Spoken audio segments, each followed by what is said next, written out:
Good day guys, welcome back to my YouTube channel. So here's a quick recap on my rebuild of the camper, my Ford Control. I've made some hinges so long for the bonnet so it can go open and close. I've put this on so far just to see how it's going to be more or less. Here's the seat box I've put in. Took out the steering there, I just need to paint it.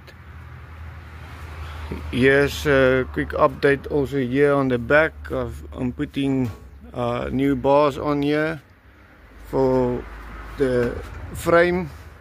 There you can see also I built a new frame for there on the back. So I'm busy here.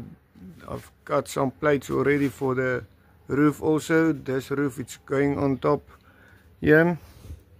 So it's just a quick recap on where I am so far. Yeah, it's also a frame for the seat and so on. So I am busy. I've painted the box up there also inside and the small one here at the bottom.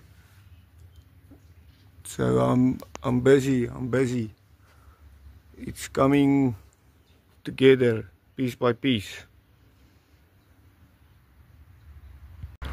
And I'm also busy here with the water pipe system. That was just temporary, so it will be fixed more better for it to drive around where I needed to park it. And as you can see there, my manifold is also off. Fixing that also just. So yeah, stay tuned. Please like, share and subscribe, and tell me what do you think about it so far.